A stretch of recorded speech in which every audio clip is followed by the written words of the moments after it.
Muy buenas tardes, sean todas y todos bienvenidos a esta presentación editorial del libro Historias Globales desde el Sur de nuestro querido amigo, compañero, maestro, colega, José Romero Lozaco.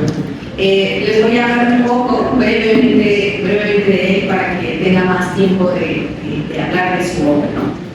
José es antropólogo de profesión y doctor en Ciencias para el Desarrollo Estratégico por orientación en estudios culturales.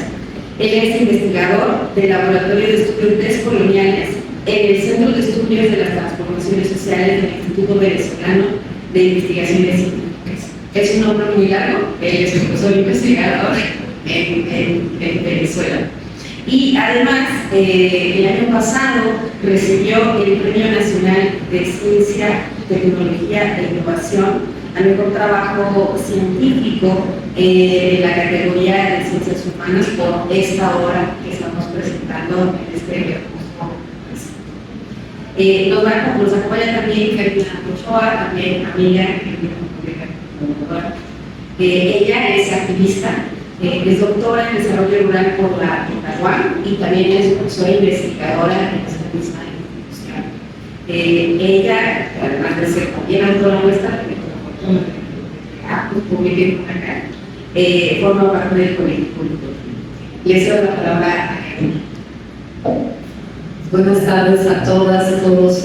En esta ocasión decidí hacer una intervención breve porque, bueno, creo que se trata también de aprovechar el espacio y el tiempo para conversar con José Romero Lozaco, porque, bueno, ha venido desde un lugar lejano, desde la hermana República Bolivariana de Venezuela, para estar aquí en diferentes actividades. Estuvo con nosotros en la UAM la semana pasada realizando un seminario con nuestros estudiantes y bueno, creo que vale la pena también dejar el espacio para que pueda conversar con José. Entonces yo voy a hacer una breve presentación del libro a manera de invitación para que se queden picadas y se los lleve. Es un libro que vale mucho la pena. El libro Historias Globales desde el Sur, Sistema, Mundo y Divergencia Colonial, escrito por el antropólogo venezolano José Romero Lozaco y publicado el año pasado por la casa editorial ACAL en su serie Entre Pares, que además es una serie que se ha caracterizado por hacer una serie, un conjunto de publicaciones de autores, autoras, pensadoras descoloniales. Bueno, este libro que hoy presentamos está allí. Es un documento que cuando hablamos del debate descolonial en Abya Yala no puede dejar de estar en los lugares donde ubicamos nuestros libros de cabecera. El manuscrito está organizado en dos secciones que van hilvanando debates entrecruzados por una undimbre de múltiples historias interconectadas. José Romero, desde la introducción, ya nos lanza diversos dardos que capturan de inmediato la atención de su lector, lectora, lectores. De inicio, pone en primer plano el papel de la conversación entre y con diversos pensadores y pensadoras del giro decolonial, entre los que destacan el maestro Enrique Uset, el Amauta, que también ha sido compañero, maestro, hermano Juan José Bautista, Ramón Rosbogue y otras tantas personas más como Julia Budilla. Y en esta conversación nos va situando también en una suerte de genealogía del debate descolonial que nos retorna al origen para lanzar los ganchos en el intento de repensar el programa de investigación Modernidad Colonial. José reconoce que, y cito, la crítica decolonial en sus primeros momentos hizo frente a tres crisis político-intelectuales que constituyeron la atmósfera de la encrucijada en la que entró la izquierda a finales de la década de los 80 y entre la década de los 80 y los 90 del siglo XX, Cerro Cita. Y ya desde sus primeras páginas en este libro se apunta a un tema que será central en la primera sección del libro. Ese tema es la ficción sobre la superioridad de Occidente, mostrándonos a lo largo de la primera sección que que el debate en torno a la llamada gran divergencia nos remite a un conjunto de, cito, dispositivos epistémicos que dan por sentada la separación natural e inmanente entre Occidente y el resto, es decir, el resto del mundo. Una visión que permite explicar la historia humana como la del ascenso del primero, es decir, de Occidente, mientras que el segundo es presentado como mucho menos que un espectador. Cierro cita. Con la puesta en tinta de diversos datos, nuestro autor expone que el excepcionalismo europeo es un mito. Por ello, nos señala que, y cito, la suposición de que Europa era inmensamente rica en comparación con el resto no solo no puede probarse, sino que los datos existentes lo desmienten. Cierto, sí. Es decir, lo que hace José es ir desmontando esa falacia que ubica a Europa como centro y que por tanto constituye y conforma el eurocentrismo. En ese sentido, la primera parte del libro va a desmontar de forma minuciosa varios mitos que definirán a Occidente como el epicentro del desarrollo. Por otra parte, el autor nos sumerge en una crítica sólidamente argumentada de los planteamientos de Immanuel Wallerstein en torno al sistema mundo y en torno al sistema mundo moderno colonial a través de una revisión por la propia historia del concepto. Pero resulta que el propio autor nos señala, y vuelvo a citar, que hablar del sistema mundo ya no es hablar de Wallerstein, sino es hablar de nuestro mundo, es procurarse por el presente, cierro cita. O sea, vuelvo a abrirla, que la invitación radica en preocuparse por el tiempo histórico social que nos trasciende, cierro cita. Por tanto, el capítulo 2 del libro es una invitación, como diría el propio autor, a entender el devenir de la humanidad como devenir histórico-social, pero también como proceso histórico-mundial.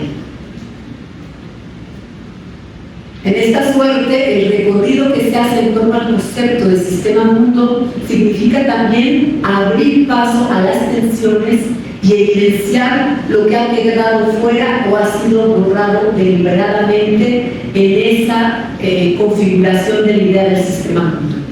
El autor también nos lleva de la mano en un análisis del significado del largo siglo XVI con autores como Aregi, Abu-Lubour, para luego adentrarnos en las fibras del debate sobre la existencia del sistema mundo euroasiático a través de voces como la de André Mitterrand y John Fox.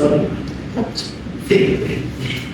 Y con ello cito, lo que se busca es comprender cómo la occidentalización del planeta a partir del siglo XX significa la universalización de una civilización de muerte, cuyo horizonte genocida se forjó a la luz de las llamadas cruzadas en el momento en que una Europa atrasada, el lejano occidente, se encontraba con un mundo al que no tenía acceso desde el colapso del llamado Imperio Romano de Occidente. La segunda sección del manuscrito que hoy presentamos contiene el corazón y alma del trabajo de Romero Rosario.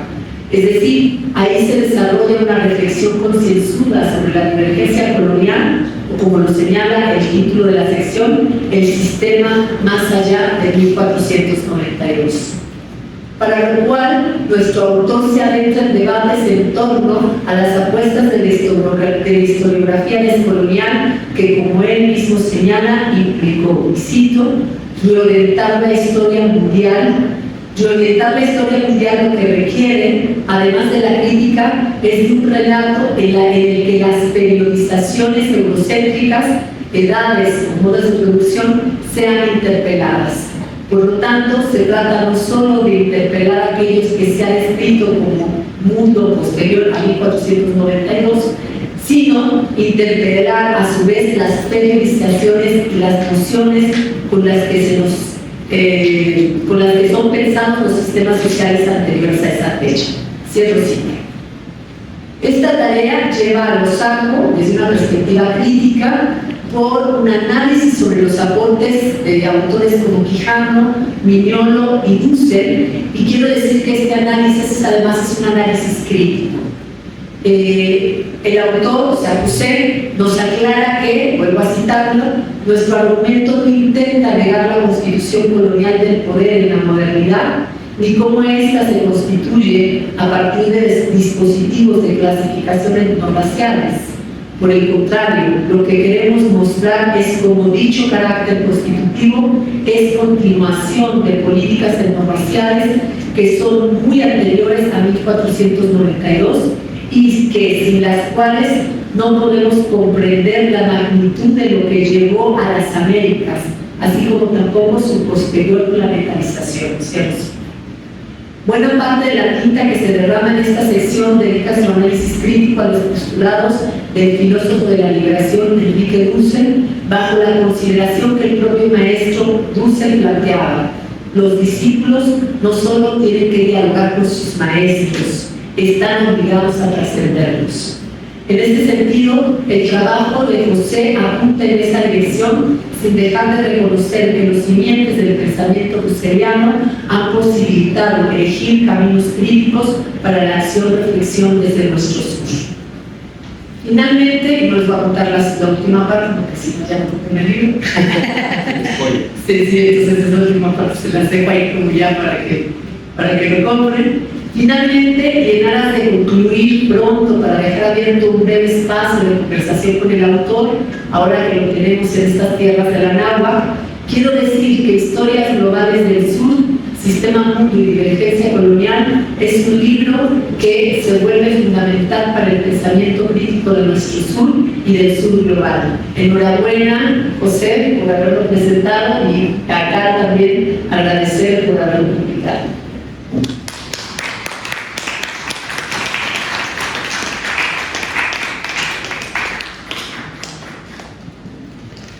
Buenas tardes a todos y todas. Primeramente, gracias a Daniel por la oportunidad, por la oportunidad además de ser parte de la colección Interpares, que se ha convertido en 10 años en una referencia para el pensamiento crítico no solo latinoamericano, sino global. Y me siento así como un buen equipo, una referencia. Gracias, Karina, además por tu comentario al libro. De verdad además significa mucho para mí este camino que empezó de amistad hace 10 años cuando organizamos la primera escuela de Cortés en Caracas. Justo en el 2016, en octubre de 10 años. Bien, mi intención tampoco va a ser expoliar el libro, sino invitarnos a leerlo. Y en ese sentido voy a hablar un poco más, voy a compartir un poco más cuáles son, como me gusta llamar, las almas que habitan este libro. Lo primero es que las reflexiones que en este libro se plasman tienen como un origen de largo aliento los procesos que en la Venezuela bolivariana, en la Venezuela de Hugo Chávez, comenzamos a construir cuando por primera vez en más de 3 décadas se crea una nueva universidad pública, digamos, en los años 70, se creaba una universidad pública de Venezuela. En nuestro caso, en nuestra experiencia, comienza con la Universidad Bolivariana de Venezuela y el reto de construir programas de formación, usualmente llamados licenciatura, con orientación alternativa, con orientación a construir profesionales con una mirada distinta a la que tradicionalmente recibimos, los que hemos pasado por el modelo tradicional hegemónico de las universidades. Esto nos implicó el reto de repensar los lugares desde donde construíamos y en el diálogo en todos estos años con el maestro Dussel, asumir la necesidad de tomarnos en serio y hacer conciencia del marco histórico del que partíamos para pensar en el futuro. El maestro decía, o nos dejó la enseñanza, de que la historia es la epistemología subyacente a la ciencia social. A mí me gusta traducir esto en términos de que los marcos teóricos, a todo marco teórico que subyace un marco histórico que no solemos explicitar. Y ese marco histórico hegemónico es lo que en el libro, siguiendo la obra de Martin Bergman, llamamos el modelo ALE de historia universal. Tradicionalmente conocemos como la historia universal estructurada en la antigua, en la media y la moderna, que como dice Bergman califica como modelo ALE de historia universal. Esta es la primera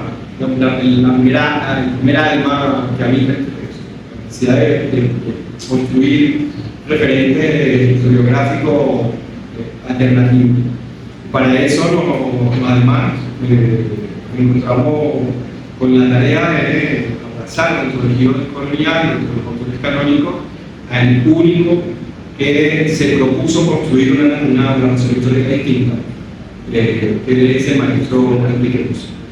El resto del canon, Manuel Quijano, Muñoz, que tenemos la primera generación de historia colonial, han hecho una descripción de la modernidad, han mostrado su cara colonial, pero luego, cuando toca pensar alternativas, pues toca, como digo, pensar también en forma de entender la historia de manera alternativa y los Quijano como Muñoz se quedan en la puerta de esta tarea.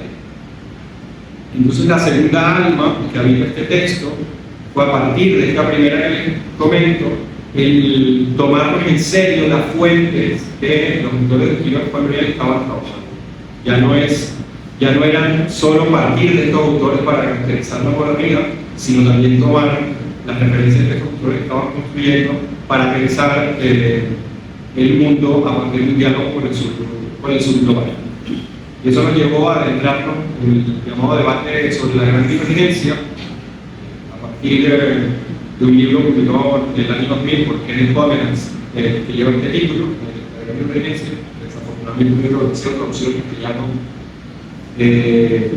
aún, y otro libro de un intelectual más conocido en América Latina, que es el maestro de Rudolf Frank, sobre todo por aquellos que recibimos formación en teoría de la dependencia o cerca de la teoría de dependencia, conocerán este nombre, pero que en sus últimos años de vida se dedicó a trabajar fuertemente la cuestión de China, la cuestión del sistema, qué pasa con el sistema mundial de escala y análisis sociohistórico cuando incorporamos a China en el horizonte. Y en ese sentido, estuvimos mucho rato tratando de resolver la cuestión de la divergencia, las respuestas que se estaban dando en esos debates, y aquí viene entonces la tercera alma, la tercera parte del texto, que tiene que ver con que los debates sobre la gran divergencia son básicamente debates que se dan en el norte global. Un debate que en América Latina, de hecho, creo que se desconoce, como decía antes, incluso al día de hoy, voy a contar una anécdota con maestro que unos años no se viene en Venezuela, hace ya unos 10 años. Empezamos a trabajar la última obra de Gordon Frank y aprovechamos la oportunidad de tenerlo delante, y porque además había hecho unos años, había hecho toda una defensa del pensamiento de Gordon Frank en el seminario que estaba dando, y le hicimos alguna serie de preguntas sobre este libro, y el maestro nos dijo: es la primera vez que alguien en América Latina me pregunta y me saca ese texto. El libro de Rehabilitar, que es como si estuviera en castellano, pero evitar la economía mundial en la era asiática, poco ha circulado en castellano. Entonces, al darnos cuenta de que este es un debate que se estaba dando básicamente en el norte global, pues nos propusimos invertir la cuestión. Pero ¿qué tenemos nosotros que decir desde el sur global frente a esta discusión? Y es cuando aparece la idea que frente a la noción de gran divergencia, contraponiendo la idea de divergencia, el concepto de divergencia colonial, corriendo la fecha de 1492, que es fundamental para América Latina, porque es el momento en que esta civilización de muerte se expande en nuestras tierras, corriendo la fecha por lo menos al siglo XIII. Y esa corrida de fecha nos implicó también proponer una periodización que les invito a leer el libro para que encuentran allí lo que estamos planteando, y abrir de esta manera, con esta priorización, lo que hemos llamado el programa de investigación de las historias globales desde el sur. El libro no se propone cerrar con una conclusión que acabe con el debate, sino todo lo contrario. Es una invitación a seguirnos preguntando cuestiones que están abiertas en la medida que uno rompe la escala del norte del Mediterráneo como lugar y momento de análisis para pensar la configuración del mundo moderno. No solo para la modernidad, sino incluso si pensamos para atrás, cuando pensamos Roma, cuando pensamos hasta la disolución de Roma, el sur del Mediterráneo solo aparece con Cleopatra, que hablábamos en el seminario, porque al final de cuentas Cleopatra estaba en Egipto y Egipto es una tierra bíblica. Y lo mismo ocurre con las secciones de Palestina, la sección territorial que hoy llamamos Palestina, o que hoy llamamos Palestina, porque también es un territorio donde ocurrieron hechos que aparecen en la Biblia. Es algo muy propio del modelo árabe universal, donde en la antigüedad, básicamente la antigüedad clásica, el sur del Mediterráneo aparece solo allí donde ocurrieron hechos que están en el Antiguo Testamento. Entonces, el giro que proponemos en este programa es abrir la escala, incluir el sur del Mediterráneo, y con ello además incluir toda la estepa euroasiática y el mundo mongol, porque ahora se hacen unos cambios de panorama de qué es la modernidad y de qué ha ocurrido con el proceso de occidentalización del mundo, un proceso de fagocitación, inversión y perversión de múltiples tradiciones humanas que han sido tomadas por Occidente y reconvertidas en instituciones coloniales, instituciones de explotación. Puede ser el caso de la encomienda, su origen, un contrato árabe, incluso islámico, como podemos ver en el caso de la Mila, reconvertida en una institución de explotación, en el caso de Mesoamérica. Y de nuevo, una invitación entonces para pensar la expansión del capitalismo, la creación del capitalismo, la expansión del occidente en cada planeta que consideramos entender mucho mejor las cuestiones que ocurren hoy en el mundo, sobre todo además para interpretar lo que ocurre hoy en el mundo de categoría que siguen teniendo el norte como la escala válida para producir conocimiento sobre nuestro sur. Urgente además hacerlo por la noticia con la que aparecimos esta mañana, y es urgente también hacerlo porque yo vengo de un país que el 3 de enero fue bombardeado por Estados Unidos en más de 33 lugares del país, incluyendo zonas civiles. Quiero ir sin decirlo porque esta presentación del libro me parece importante señalarlo. La institución en la que yo trabajo, el Instituto Venezolano de Investigaciones Científicas, el Instituto de Referencia para la Ciencia en Venezuela, asociada en el territorio donde opera, en una montaña fuera de Caracas, la ciudad capital de Venezuela, a la Universidad Nacional de la Ciencia, una universidad pública, fue bombardeada desde, como se dice en los medios de comunicación. Fue bombardeado el Centro de Estudios de Matemática, fue bombardeado el Centro de Estudios de Química, fue bombardeado el Centro de Estudios de Física. Y además hay que decir que en ese instituto, o sea, un instituto de investigación, en residencias, en la noche del 3 de enero estaban investigadores, postdoctorantes y estudiantes del instituto, que viven en el instituto, que vivir el bombardeo de las instalaciones civiles de un centro de investigación. No solo se bombardearon la mayoría de los más que se bombardearon, pero sí. Muchas gracias y disculpen esta última parte, pero mi libro de Venezuela necesitaba decir. Gracias.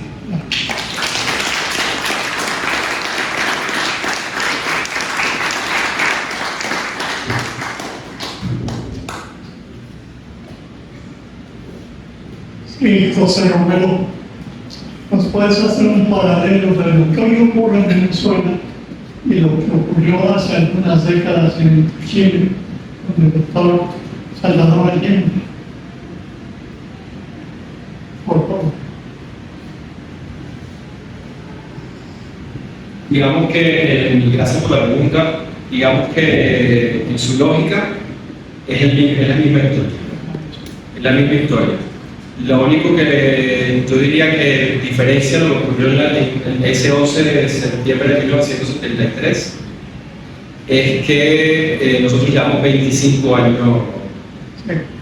sufriendo los embates del imperialismo norteamericano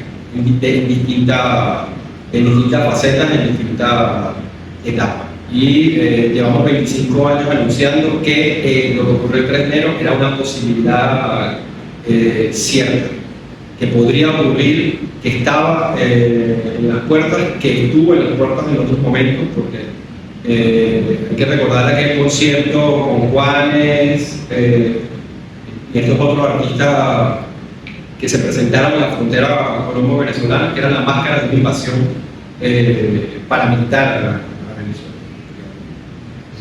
Diría que esa sería la gran diferencia que vería, pero en términos de lógica es el mismo imperialismo, y esto es importante decirlo porque también vemos en ciertos medios de comunicación, y hay una izquierda que cae en esto, que por la performance de Trump nos quiere hacer pensar que lo que está ocurriendo con Trump es algo anómalo en el sistema. Que los métodos, porque como los métodos de Trump, me disculpen la expresión, son más pornográficos que los de Obama, entonces pues Trump ha venido a romper el orden mundial. Y si pensamos la historia de América Latina, lo que ha hecho Trump en Venezuela, pues lo ha hecho Estados Unidos en América Latina y en el resto del mundo a lo largo del siglo XX. Y más intensamente desde 1945, después de la Segunda Guerra Mundial. Solo que Trump lo hace sin máscara, lo hace sin desparpajo, sin despeinarse, decimos los venezolanos. Pero hay que recordar, entre otras cosas, que la posibilidad de que Trump hiciera lo que hizo el 3 de enero la firma Barack Obama en 2014 cuando declara a Venezuela una amenaza inusual y extraordinaria, una orden ejecutiva que dice que Venezuela es una amenaza inusual y extraordinaria para los intereses nacionales de los Estados Unidos. Orden ejecutiva que la semana pasada acaba de ser renovada.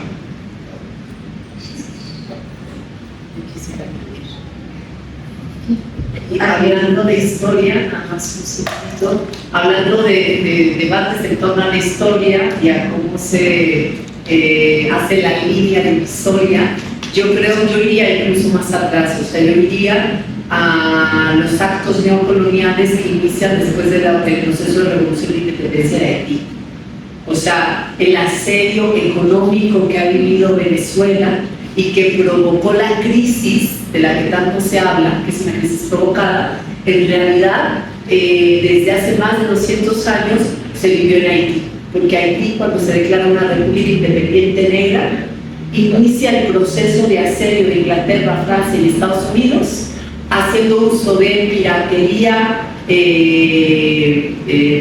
imperial y neocolonial en el Caribe, y además recordemos que Haití al final se le acepta como una república independiente siempre que pagara una deuda, o sea, que adquiriera una deuda o una indemnización por los daños generados a Francia, que le llevó 150 años pagar a Haití, generando una condición de pobreza endémica en Haití, que no es producto de la naturaleza de la isla ni de las poblaciones haitianas, que es producto del asedio imperial y del asedio colonial norteamericano y de las grandes potencias coloniales. Entonces, tenemos que recurrir a nuestra historia para no olvidar que estos territorios no están viviendo, como dice, por novedad, lo que está viviendo hoy, por ejemplo, el Caribe. El Caribe ha sido un lugar estratégico desde 1492, y no es casual que Trump lo primero que dijera es: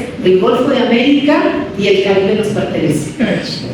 O sea, sea, no es casual. Necesitamos recorrer otra vez nuestra historia y además recorrerla críticamente para no reproducir las lógicas hegemónicas. Necesitamos cambiar los contenidos y cambiar la forma como miramos nuestra historia para entender nuestro presente. Ahí lo dejaría y algún colega que quiera darse la palabra. Digo, sí, una colega.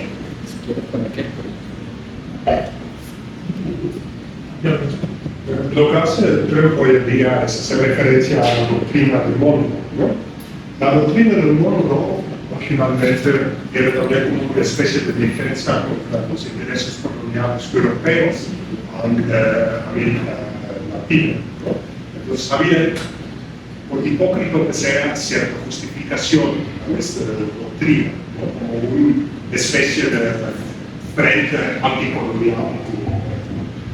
Ahora, retomando esta misma doctrina de los Estados Unidos, que viene a imponer como hegemón al este parte del mundo, creen que la falta de justificación, por hipócrita que sea, hace más débil este esfuerzo suyo, o sea, desde el mundo de las ideas, el hecho de que no pueden justificar sus actos de ninguna manera, eso ayuda a América Latina a se puede defender mejor, o por la descaradez de los Estados Unidos, no importa lo que sea. Claro. Vale, agradezco la pregunta y primero puede aclarar una cuestión con respecto a la doctrina Monroe, que poco se dice, sobre todo por bueno, el interés de mostrar que la doctrina Monroe implica el discurso imperial norteamericano, que lo implica. Con lo que voy a decir no niego esto. El problema es que la doctrina Monroe no nace con Monroe. Y lo voy a decir de alguna manera contradice la premisa de la pregunta. La doctrina Monroe nace en la paz de Viena en 1815. Inglaterra, cuando termina la guerra napoleónica, se firma la paz de Viena, incorpora, no solo firma Francia, no solo incorporan al zarismo, no solo incorporan a Rusia, sino que incorporan a Estados Unidos en la paz de Viena.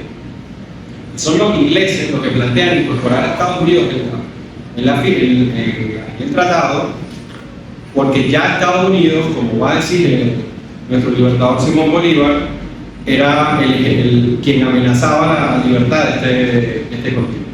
Los ingleses lo sabían y aceptaron darle el hemisferio, lo que van a llamar el hemisferio occidental, a Estados Unidos.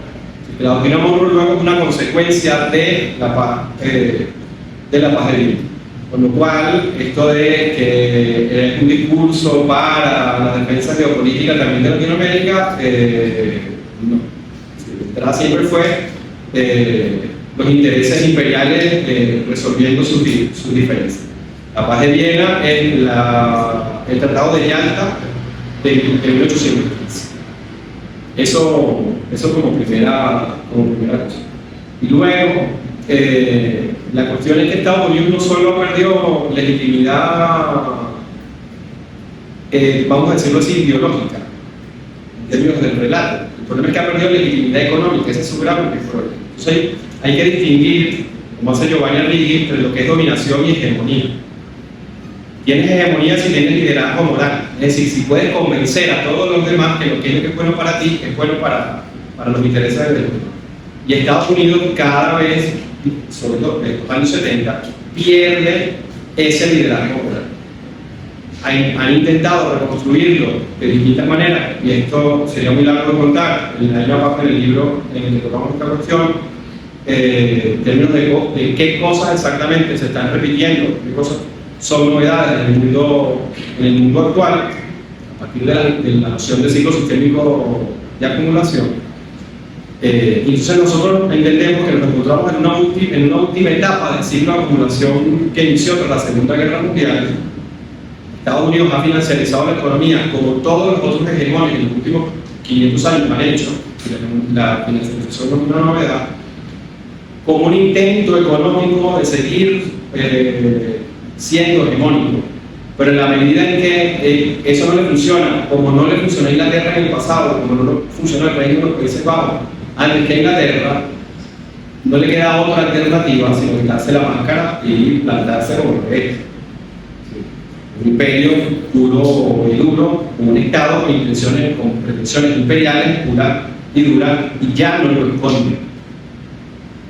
Ahora la cuestión es, Estados Unidos está aceptando, como planteaba Kissinger, que su zona de influencia es solo América Latina y por eso la reclama, y dice, bueno, fuera los chinos, fuera los rusos de aquí, y ya verán los chinos y los rusos dónde se meten en otros nichos comerciales. Es algo que está por verse. Yo invitaría, para no hacer más largo el comentario, a escuchar lo que Marco Rubio dijo en la conferencia de defensa en Múnich, donde nos definió al sur global como un nicho de mercado, al mismo tiempo que decía que gracias a la madre de Europa y gracias a los valores de la madre Europa y a la tecnología de la madre Europa, habían podido desarrollar la agricultura en las vacías planicies de Norteamérica, cito textualmente. Es decir, estamos en el mundo donde vuelve a privar de manera abierta el principio de terra nullius. Nosotros no somos pueblos, somos nichos del mercado. Y eso es lo que está planteado en este momento.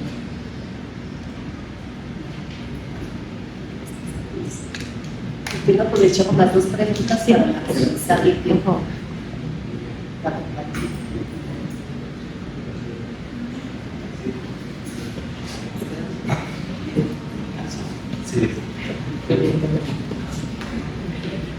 Gracias.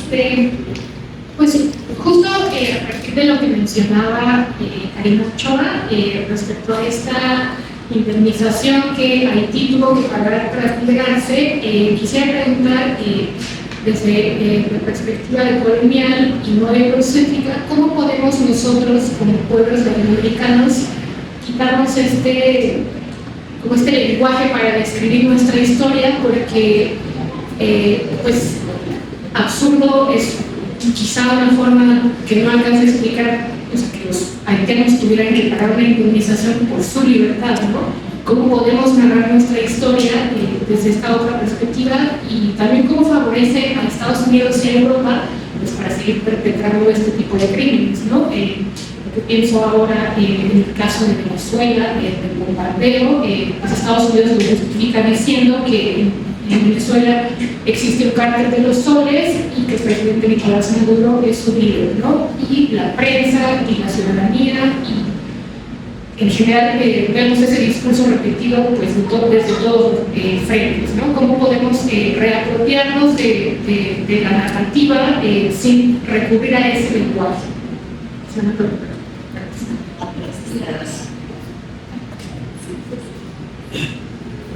Buenas tardes. Yo quiero hacer un planteamiento en esto de la situación que estamos viendo. O sea, yo creo que estamos viendo un proceso de la segunda independencia, ¿sí? Y que no ha terminado, ¿sí? En esta situación, porque creo, desde mi punto de vista, que hay un colonialismo interno, ¿sí?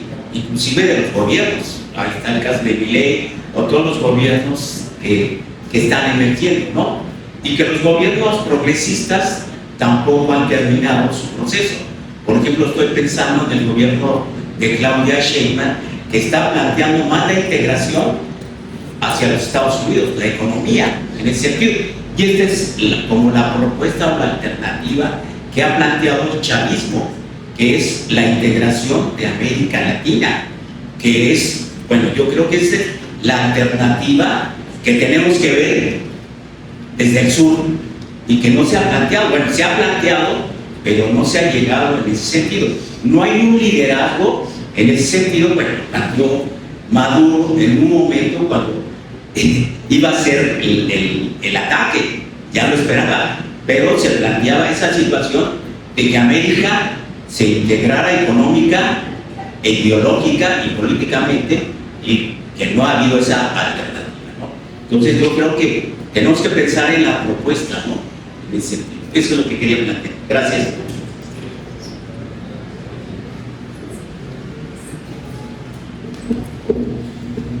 Bueno, como queda poco tiempo, puedo ser un poco expuesta en realidad. pero yo creo que uno de los problemas que tenemos justamente es que, y este es un debate que incluso Breni Mendoza, que está aquí presente, que también es un referente de los feminismos descoloniales, ha planteado en un tema, en un debate haciendo alusión a la pregunta de Spivak sobre ¿puede hablar el subalterno?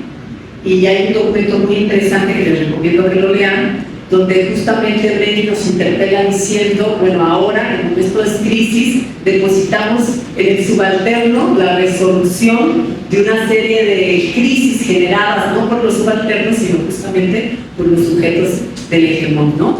Creo que ya eso nos plantea una complicación, porque creemos que ahora la responsabilidad es de los subalternos y las subalternas para dar respuestas a un proceso que a quienes han machacado es justamente a los subalternos y a las subalternas. Eso por un lado. Y por otro lado, pensando en Sandra Hardy, cuando habla de las teorías del punto de vista, ella también cuestiona el hecho de que pensamos que porque es el subalterno y la subalterna quienes emiten su voz, por sí mismos no están reproduciendo las lógicas hegemónicas.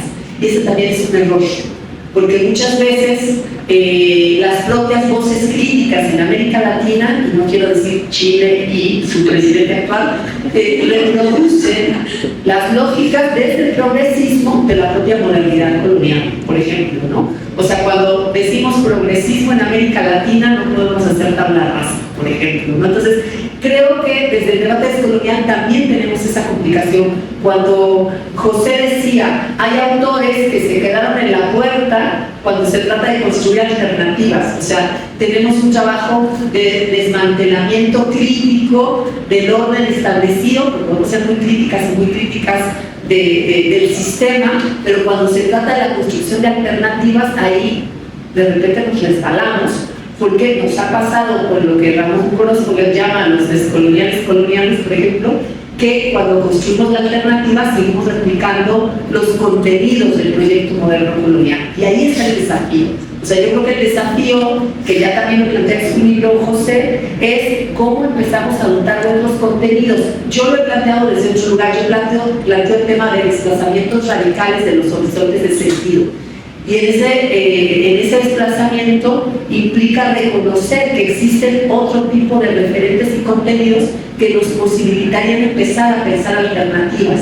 Pero no podemos volver a la falacia de la emancipación moderno-colonial, que es una emancipación de corte individualista, donde además la lógica está aparejada por el tema del poder adquisitivo, el éxito, y le podemos aderezar todo lo que queramos, como una alternativa, ¿no? Entonces ahora mi alternativa es, por ejemplo, en los feminismos, la autonomía de las mujeres, ¿no? Pero ¿qué significa la autonomía de las mujeres si no descentramos el debate moderno colonial, que es profundamente patriarcal? Por eso las mujeres decimos, desde el debate descolonial, algunas feministas decimos no hay descolonización sin despatriarcalización. Entonces creo que el desafío es empezar a hacer esos desplazamientos radicales y empezar a dotar de otros contenidos, que no significa utopía, porque sería volver al proyecto moderno colonial, de otros contenidos donde, por ejemplo, no se establezca el yo egoico como principio de nuestras apuestas. O sea, ¿qué significaría poner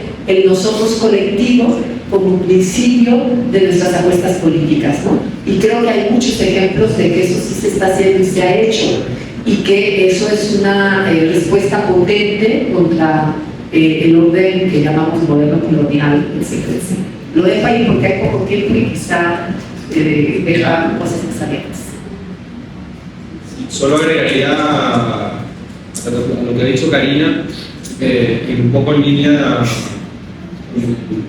con el libro que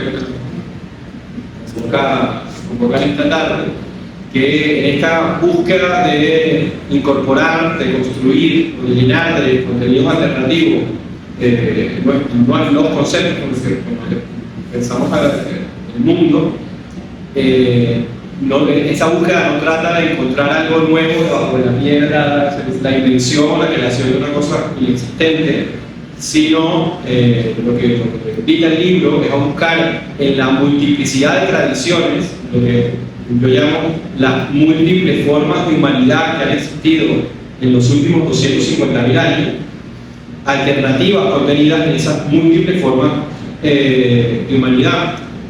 Quiero cerrar con este ejemplo, en un mundo donde nos quieren reducir todo al concepto de libertad y la lucha por la libertad, y la libertad para arriba y para abajo, y vemos la libertad en Argentina, lo que significa con la aprobación de la reforma laboral, que una cosa es la libertad que entendemos, que tenemos en el mundo occidental y que hemos intronizado y hacemos nuestra y que vivimos desde esa subjetividad, y otra cosa, por ejemplo, es la libertad que entendían los sumerios. El registro más antiguo de una palabra que pueda entenderse como algo parecido a la libertad es la palabra amagi, en sumerio, que traduce algo más o menos así: ser libre es poder volver a la madre, porque el que pierde la libertad es el esclavo, y el esclavo se hace esclavo porque ya no forma parte de una comunidad, porque es extraído de su comunidad. Nosotros somos esclavos contemporáneos porque al individualizarnos nos secuestran de nuestras comunidades. Y este ejercicio, este ejemplo, es para que veamos cómo podemos ir dándole contenido a conceptos que hoy están en disputa, sin inventar decimos nosotros, la redondez de la arepa, sin inventar la redondez de la tortilla. Si la tortilla está ahí y es redonda, pues hay múltiples experiencias de humanidad de las cuales podemos partir para aprender otros contenidos y para materializar esos contenidos en proyectos políticos concretos. No es fácil, la lucha no tiene un punto de llegada. Estamos en un momento geopolíticamente pesimista, diría yo, pero parafraseando a Gramsci, con aquello del pesimismo, del optimismo de la voluntad y el pesimismo de la razón, si la historia nos enseña a ser pesimistas, el futuro nos debe enseñar a ser optimistas. Muchas gracias.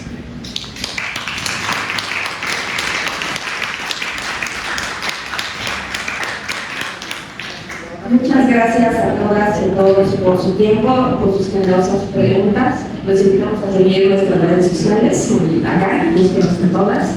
Y mañana las invitamos y los invitamos a la presentación del libro La democracia es cuestión de números, del filósofo Gerardo de la Fuente. Nos va a acompañar John. Muchas gracias.